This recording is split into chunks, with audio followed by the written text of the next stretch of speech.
Hello and welcome back to the Building HVAC Science Podcast. It's our goal here to create better, more knowledgeable HVAC and building performance technicians by helping these two professions better understand each other. This podcast aims to make customers happy in the homes they live in, the buildings they work in, through the efforts of our listeners. In this episode, Elk and I get to talk again with Dr. Allison Bales.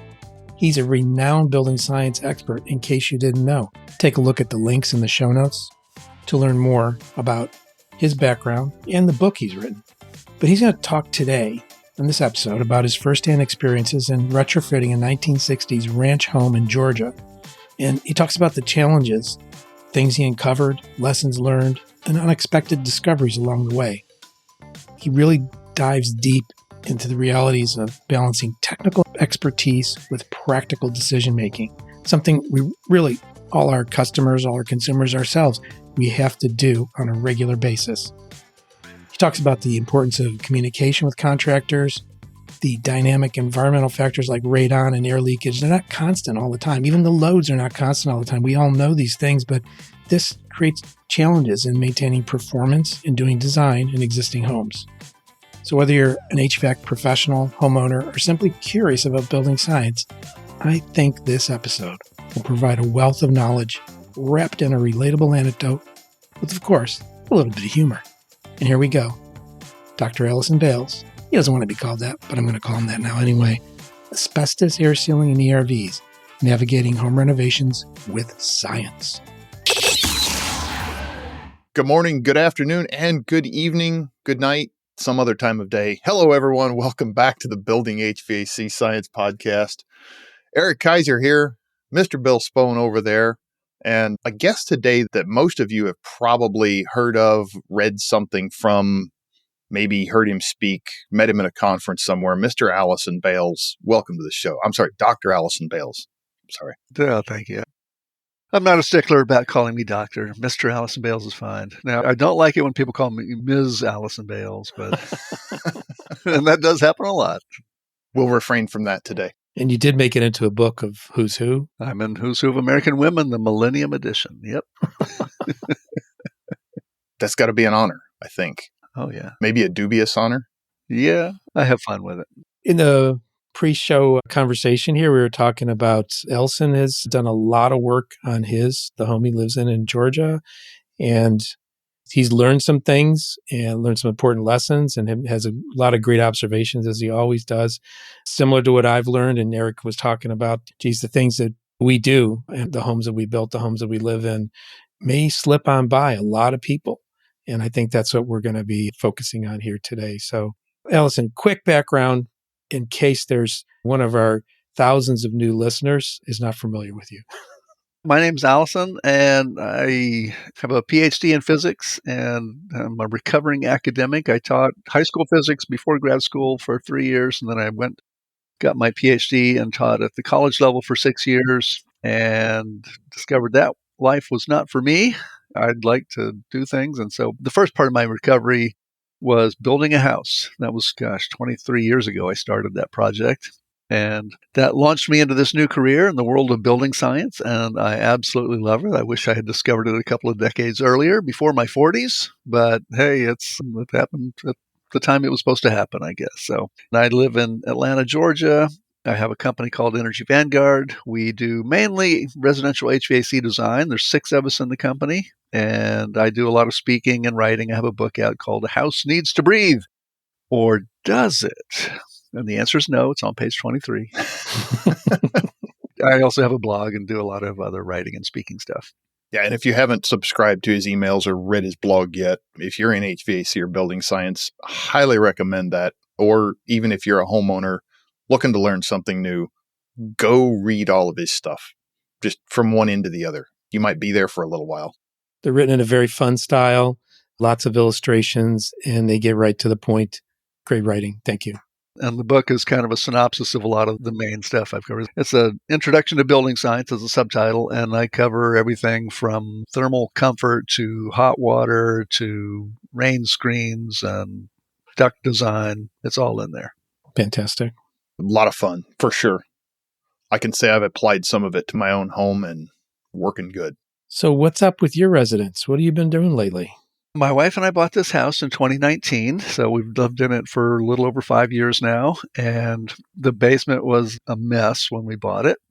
Finally, a year ago, we got around to getting ready for the remodel. We hired an architect and a contractor, and we went through several months of design, and that unfortunately did not uncover all the issues we'd have to deal with and may have created some more.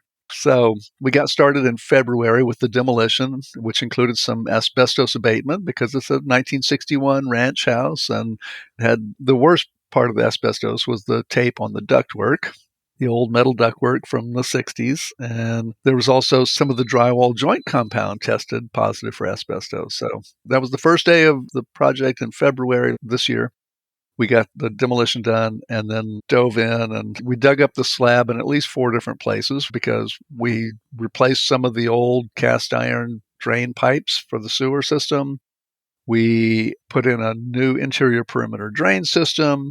We had to put in a couple of footings. Those things add cost quickly. So we were in pretty deep in just a couple of weeks. And then we had a bunch of structural issues to deal with. And the fun stuff started when I got to start doing my part and working on the building enclosure because it's an old house. We didn't have any bulk water problems in the basement that showed themselves in the first 4 years that we lived in it anyway. There had been in the past, but not since then. So replaced the interior perimeter drain with a much better one. The walls, I used the system called InsoFast, and it's a expanded polystyrene insulation panel. You can glue it or screw it or both to the walls and also to the floors. I put it on the slab as well. And that helps control heat flow, obviously, but it also has ridges on the back. So there's a drainage on the back that can take any water that does come through the foundation walls, takes it down to the foundation drain, the interior perimeter drain.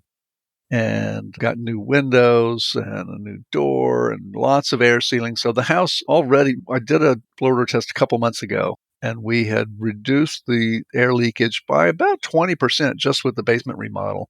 And it's gotten better since then because at that point I still had the old door in and above the door was open a little bit. So the house is significantly tighter as a result, and the mechanicals are all new down there. We've got a heat pump with 2 indoor units, a Mitsubishi heat pump with 1 ducted unit for our guest suite and 1 ductless unit for the big room, which is going to be an office and hangout room and bar. So on the problem side, where do you want to start? Gosh, here's one thing that the only time I yelled at workers so far, and I don't think it's going to happen again because we're close to the end now. But 2 of the windows in the basement. So we have one almost completely above grade wall on the west side. That's where the walkout side is. The basement door is there and 4 windows there. 2 of those windows were not original to the foundation wall. They were cut in later. They just cut a hole with a concrete block above. They didn't put any support for the concrete block above. So the concrete block was resting and on top of those 2 windows. So we put in angle iron for support above there, those 2 windows. And we told the concrete contractor exactly what we wanted him to do, and 3 or 4 times. And he knew exactly what we wanted him to do. But he told his workers to do what he wanted to do. And when I went down there and saw what they were doing, and we told him, I'm not the GC on this project. I hired somebody I've known for 20 years as the GC. And we both explained this to him. And he told his workers to do something else. What we told him to do was just chip out the mortar so we could slide that angle iron in there and leave the block above. Because at the time, we weren't sure if there were brick ties. Messing with the block above might cause brick problems on the outside. But this guy had his workers just go in and take out the concrete block above, not just chip out the mortar to slide the angle iron in, but he just took out all the concrete block above. And that just drove me crazy. It wasn't the workers' fault, but when I saw it, I hit the roof and yelled at them. And then their boss came over, and Blake, my contractor, came over, and he yelled at the workers too. And so we got it done, and I don't think there's any problems with the brick now, but it was not the way it was supposed to be. And it turned out to be fine. Did you ever get an explanation as to why they took a different path? He just likes to do his own thing. This guy, I don't trust him. He's done some other stuff, but he's not coming back here anymore. Okay. You just looked out the window to make sure he wasn't driving up, right? No, I saw a white van, so I'm getting materials delivered. You're getting a little nervous. He's back. It was a white van, not a black van. Okay. was going to ask you a question. Through this process, was there anything you had to learn? You wrote a book about building science, but was there anything that you had to research and learn that wasn't already part of your experience, your knowledge base? Oh, yeah. For example, I learned about an amazing tool that somehow I had never used before called the oscillating multi-tool. Oh my God. How do you live without a multi-tool? Right. Oh man. I have no idea. He Yeah. doesn't. I don't know how we did without a multi-tool for so many years, but they are handy. Yeah. 23 years ago, I built a house with that one, but I have needed it several times and it's just so handy to have. But yeah, I mean, learning about products and installation processes and best way to chip tile and mortar off of a concrete block wall without putting holes in that wall and without making terrible dust and smoke in the basement, which we've had. The same concrete contractor used gas-powered saw in the basement, put lots of smoke and dust. It's like, oh, and it got all the way up in the house. There was one really bad day where our PM 2.5 spiked really, really, really high. Oh man, and probably your CO alarm went off. I shouldn't admit this on the show, but right now I don't have a CO alarm. Oh no. We're all electric and have been for years, but I should have a CO alarm. And yes, it definitely would have gone off that day. That's the worst I've ever had one go off, was actually with an insulation vacuum outside my house and the wind pressurized it into my house. Yep. That was something. So yeah, there's been lots of learning on my part. I know a lot of the basic building science, and I know probably more about the mechanical side of things than the building enclosure side of things. So I don't have a tremendous amount of construction experience. I built a house. I was a home performance contractor for a few years, but haven't done a lot of construction stuff myself, but I love it. That's why I got into this business, because I spent 2 years building that house 20 years ago, and I just loved that process. So lots of learning and very fun stuff. I like to learn new stuff. Looking at that experience you had with that concrete contractor, right? Because this is anytime we're going in doing a remodel or building a new house, right? We have contractors coming in and maybe somebody doesn't know the contractors. What would you do differently looking back on that to maybe vet that contractor or make a different decision? Or do you think you'd go the same route? I don't think we could have done anything differently with that contractor, because he knew exactly what we wanted, but he wanted to do it a different way. If I had been the GC, he would not have come back at all after that. But my contractor did bring him back a few more times. And mostly that was okay, although the quality of the work was not always great, because he did some of the framing. He brought framers in too. So here's something that might not have been caught until later. So one of the things, they bring 2 framers in, they're building a wall between the bedroom and the bathroom and the closet, and they're building a wall next to the bathtub. And the guy starts building the wall next to the bathtub, and he just brings it up like 3 feet or 3.5 feet. And it was supposed to go all the way to the ceiling. We could have come in later and said, oh, or maybe when the tile guy's ready to do tile, the drywall people are ready to do drywall, and say, oh, wait, what happened to that wall? But I happened to be there and I caught it right away. So, and another thing, in that same wall, when he rebuilt it with the full height, he put a stud where it would have been really hard for the plumbers to work on the drain. I saw that and I had to move it. Now, I also have made some stupid mistakes. Here are 2 of mine. One of them I just discovered yesterday. We got cabinets installed Friday and Saturday, and where the bar is going to be, there's a long base cabinet with a countertop and a sink in it. And the original wall there, I demolished and I rebuilt it myself. And then we were having 2 layers of drywall put on that wall long before any of the other drywall came in. Instead of having the electricians come and do that, I put in the junction boxes for outlets there and just spaced them out. I put them on the studs according to the spacing that I wanted, not thinking at all about, wait a minute, this one junction box is right above the drain, which means it's going to be right behind the handle for the faucet. So now I think what I'm going to do there is just safety off the wires and put a blank on it, because I don't want wires going across the sink and right behind the faucet. Another one, we got the cabinets installed. So we did the measurements for the cabinets. We didn't have somebody come in and measure for us. We got the cabinets from Home Depot and I did the measurements. There's one in the little kitchen for the guest suite. There's one wall of cabinets here, and it's not just a completely open space. On the right side, there's an extension coming out where there's a post holding up one end of the beam that's there. But the dimension for the cabinet is longer than that space is. And I did not even think about the fact that a drawer is not going to be able to open right there. So Friday afternoon, I was at the office and I get a call from the installer and he says, "We have a problem here." He left for the day, and then Saturday he came back and I said, he also makes custom cabinets himself. So had him just go ahead and install the cabinet there. The door opens part of the way, like a third of the way. The drawer would not have opened at all. So he took the drawer out, he installed the cabinet, he took the track off the slide and reinstalled it a little bit to the left so that, and he's going to take the drawer and shorten the drawer for me. So that's how we got around that one. But yeah, when you do this stuff, all kinds of little things that sometimes you think, oh, I should have thought about that, like me with the junction box in the wrong place and measuring that. Sometimes it's hard to know, like also with the cabinet install. There's a junction box down near where the sink goes that's going to be for a transformer for the under cabinet lights. And it just so happens that that junction box is right at where two base cabinets meet. So it's not in one or the other. It's halfway in one and behind the post in the other, I guess. And so I think what the electrician might have to do there is do a surface mounted junction box inside the cabinet, which they should be able to do. But there's all kinds of little things like that that happen. And good architects will catch some of that stuff ahead of time. And my architect did point out a whole bunch of things to us that steered us away from trouble. But all kinds of stuff crops up. So did they know who they were dealing with when they started to work with you? Because I actually made that announcement to my builder beforehand. Not that I am anywhere near your level, but I'm going to ask a lot of questions. I'm probably going to be a pain in the butt.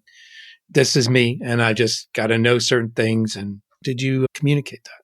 Yeah, my GC on the project I've known for 20 years, so he knows me.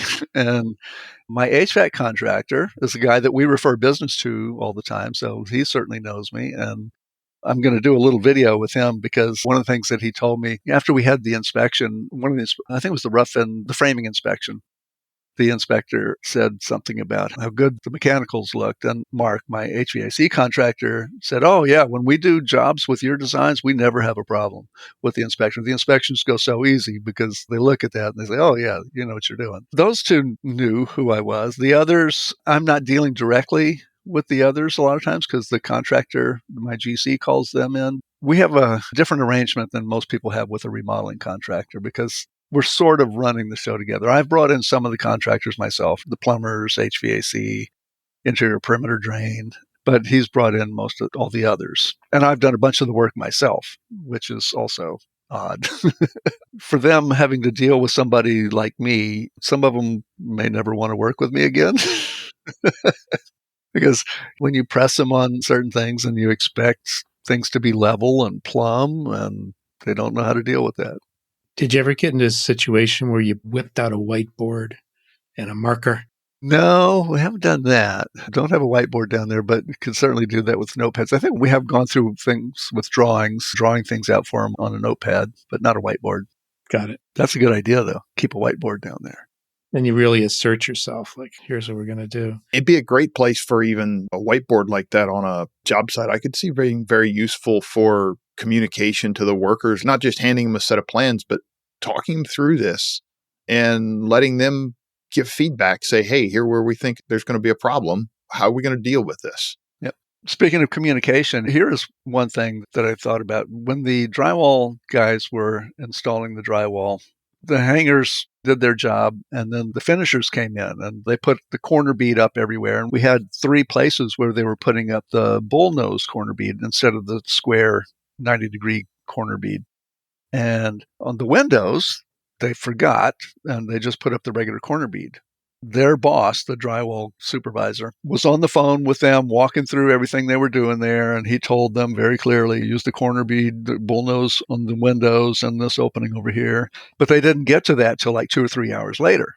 And there was just a phone call and walking through it, and they forgot about it. And then when they left, they said, oh, well, you ordered way too much bullnose for this job. It wasn't that. But so that made me think, instead of just talking it through like that on the phone, they could have marked those places because using the bullnose corner bead is special. I mean, they're used to using just the regular corner bead. So those are special places. So they could have marked on the drywall bullnose in these places. Everywhere else that's not marked would be the regular corner bead. So they need a better system for communicating to the workers what's happening. Yeah, because a lot of times when you're in those situations, it's not easy just to grab a set of plans and look at them, because oftentimes on job sites, there's not a great place to lay out a set of plans, number one. And then number two, your hands are messy or whatever else, or as a drywaller, you might have who knows what all over your hands and tools and everything else. We have plans, but our plans didn't specify things like bullnose corner bead. That was a decision we made later on when we started talking about trim. You'd mentioned you found asbestos in a couple of places. Mm-hmm. Who called for the testing? You, with your pre-knowledge of, hey, this could be or will be an issue? Yeah, I mean, I knew I had the tape on the ductwork that almost certainly had asbestos in it. And I asked the asbestos contractor, how often, when you see that white, friable looking fabric tape on old ductwork, I asked him, how often does that have asbestos in it? He said, 99% of the time. If you see that stuff, it almost certainly, and it has a much higher level of asbestos than like the old floor tiles and the joint compound. Yeah, because it was probably a fiber that was laid in there almost to hold that together. I was interested to hear like the drywall compound. I've never heard of having asbestos in that. Yeah, old drywall joint compound will sometimes have asbestos. Let's spend a couple minutes thinking about what was obvious to you in the process and what would have been less obvious if you were not who you are. Gosh, no, there have been so many things like that where it's completely obvious in my mind, like that bathtub wall needs to go all the way to the ceiling, but it wasn't on any plans or anything. And I guess maybe the last bathtub he put a wall next to, it was half height or something. There are bathrooms like that. This bathroom was not going to be like that, but I wish I could remember them all because there have been so many times when I come in and I'm frustrated with the contractor for not being able to read my mind. That's where the whiteboard will help. Yeah, that's true. That is a really good idea. And that is something we should have done. If not a whiteboard, some kind of a notice place where we can have on there what goes where. So we have those instructions written out and in Spanish because a lot of people doing the work here speak only Spanish. Well, or maybe even like one of the paper flip charts or something like that where you can tear them off, and or the giant Post-it notes, you can stick them up on the wall somewhere. Yeah. It sounds like a big lesson from this is really communication matters, and clear communication matters. It sounds like to me. Absolutely. Let's see, what were some other ones? Some of it was, I guess, disagreement. Like my GC did not like the idea. So I mentioned the InsoFast foam panels that we're using on the floor and the walls in the guest suite. And with the foam panels on the floors, so these are 2-inch foam panels with built-in polypropylene studs, or on the floor, I guess they would be joists. And you can screw drywall to them on the walls. You can screw the subflooring to them on the floor. And they can support the non-load-bearing walls. You don't have to put non-load-bearing walls directly on the concrete. My contractor wanted all the walls on the concrete. And he did a bunch of the early framing when I was out of town at a conference and just put it directly on the concrete. There were sill seals, so he got the capillary break in there, which was good. And in terms of overall performance, it's not going to make that big of a difference, but it's just annoyed me that I wanted it one way and he did it the other. Would make it a lot harder to nail the bottom of the drywall to the bottom plate, though, wouldn't it? You'd kind of have drywall floating between the studs, wouldn't you? Yeah, but I don't know what they did about that. I don't think they put deadwood in there. I think they just had it floating between the studs, I guess. Yeah, they didn't put drywall in. Also, I mean, there's some places where they left the drywall an inch, maybe close to 2 inches off the subfloor. Wow. I'm assuming you have a robotic vacuum. You're just going to have to train it to be gentle so it doesn't bump through those walls. Well, there's going to be baseboard. The baseboard will keep it, the drywall from breaking there, I think. Really stout baseboard that solves a lot of problems, right? And caulk. Don't forget the white silicone caulk there to seal everything up. We'll use 2x6 baseboard. Speaking of that, how about costs? Like your initial cost, your in-process cost, and not like exactly or anything, but just the feel for things. Way, way higher than I thought it was going to be. We're over $200,000 for a basement remodel. Now, there's a lot in that, though. Some of this was work that would have needed to be done anyway. Like included in that is a ton of electrical work. We had 150 amp service in the house and a 200 amp panel. Anybody who knows electrical stuff immediately says, oh my God. That's not quite the way this works, but okay. No. So for anybody understanding why that's a problem, let me explain. If you have 150 amp service, that means the wires are rated for up to 150 amps total. But if you have a 200 amp panel, that means the breaker's not going to trip until you hit 200 amps. That means those wires can seriously overheat and burn the house down, which fortunately didn't happen in the time that existed. But we got all that changed. We got a brand new panel, a new service and a new panel. And they didn't have to put the new panel in, except that there were wires coming in from the top and the bottom, and some of the wires were too short, really. So they put a whole new panel in. So that was a significant part of the cost. Plus digging up the slab in 4 places, putting the footings in, replacing the sewer pipes, the old sewer pipes, putting in the interior perimeter drain. And oh my God, the price of things is just way higher than it used to be. 22 years ago, when I got the drywall installed in the house that I built, 2,000 square feet of finished floor area, and the whole drywall cost was, I think, about $6,000. Here we've got about 800 square feet of guest suite area that we got drywall in, $12,000. Wow. Prices have gone up. It turns out everything is a lot more expensive than it used to be. Can you describe the function of the interior perimeter drain? If water comes in through the foundation walls or up under the slab, and if you have enough water in there that it can get into those drains, it will go somewhere. Now, the previous interior perimeter drain was going outdoors somewhere, draining to daylight, but I don't know exactly where. And I think that may have been cut off because there was some work done in the backyard at some point and they changed everything. So I don't think it drained anywhere anymore. But the new one drains to a sump pump in the mechanical room. So any water that comes in through the foundation wall, so let's say we have a really heavy rain, puts a lot of hydrostatic pressure, the water in the soil presses against the foundation walls, comes through the concrete block, and it drains down into those foundation drains, and the sump pump will pump it out to the yard where it can come back in again. No, it's pumping it far enough away, and it'll go downhill from there. So make a nice endless loop. Yeah. I think that's what they call a water feature, right? Most places pay extra for those. Most people want to see their water features, though. This one would be completely behind pipes. Yeah, okay. I suppose behind the walls, yeah, that might not be a beneficial water feature. Do you feel like you've imparted something to the contractors that worked with you that will change the Besides way you money, you mean? Yeah. You've parted, not imparted. You've parted. But something that will perhaps change the way they approach their next jobs? Some of them, I think so, yeah, because there's a couple things. Some of the contractors have asked me a lot about the InsoFast panels on the walls and the floor and how that works. But one that seems to get the most attention is the energy recovery ventilator we have. I have a Zehnder ERV that is mostly installed. I've got just a couple things left to do before we can fire it up and commission it. And especially the electricians, they seemed really interested in the ERV, how that works. What led you to get the ERV? Was it a calculation you had done or the air tightening or the air sealing?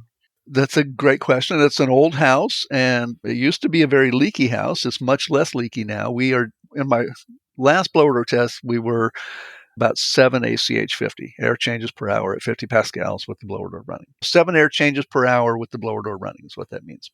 And a lot of people think that even 7 ACH 50, you don't need ventilation for that because it's such a leaky house. Well, here's the thing about leaky houses.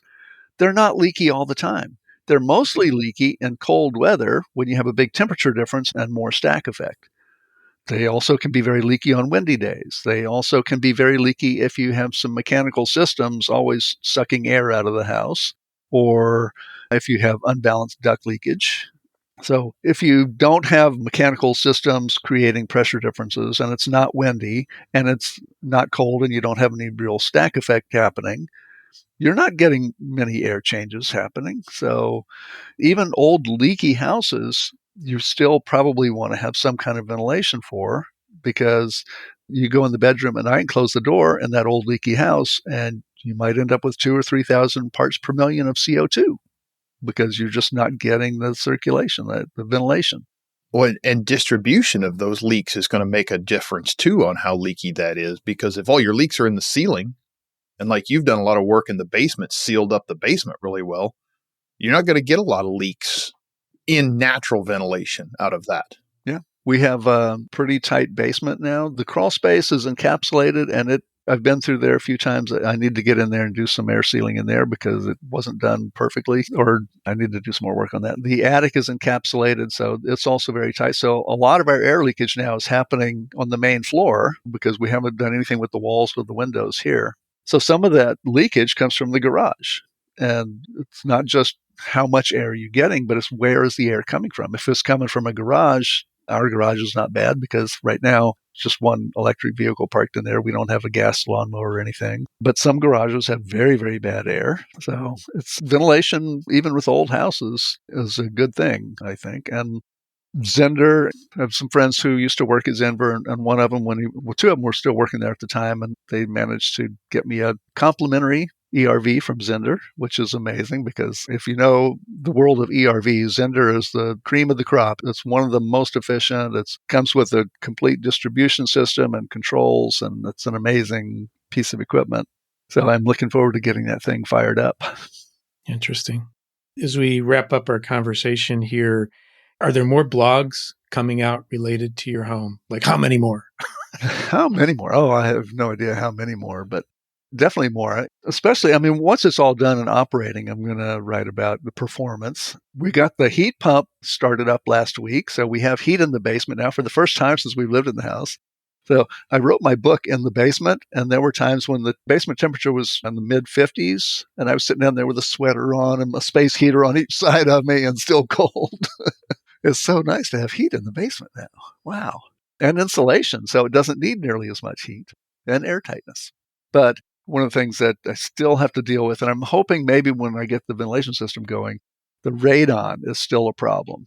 We have times when it's lower, times when it's higher, and it's too high. It's well above the limit of 4 picocuries per liter. Like, I can look at it right now. The average over the last 48 hours is 7.4 picocuries per liter. Average over the last month, 9.6. Yeah, that's a little higher than ideal. Yeah.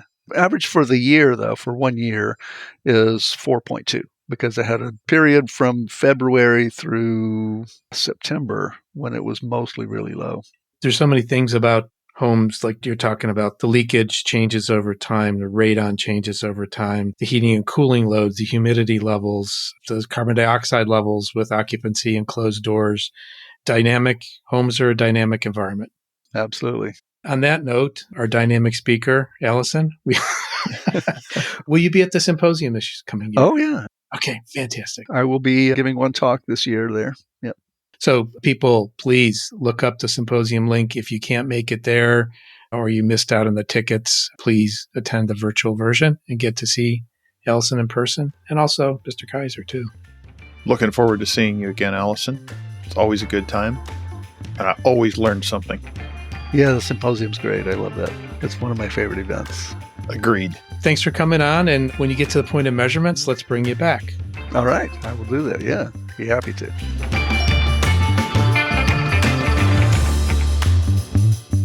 Thanks for tuning into this episode of the Building HVAC Science podcast. Some of the topics we discuss require technical training for proper interpretation or safe execution. So if you're a trained pro, you can proceed immediately. But if you're not, please consult with and hire a trained pro. The Building HVAC Science podcast is a production of TruTech Tools Limited. In full disclosure, I'm the owner of TruTech. The opinions expressed are those of my guests, my co-hosts, or myself, depending on who is speaking, of course. And if you're in a market for any of the tools or test instruments we mentioned, or even those we didn't mention in our podcast, take a look at what TruTechTools.com has to offer. That's TruTechTools.com. And you can use the offer code HVACBS for a nice discount. Thank you for listening to and following us on Building HVAC Science. As we head into 2025, we look forward to filling your head, filling your ears with more interesting episodes about building science and HVAC. Until next time, take care.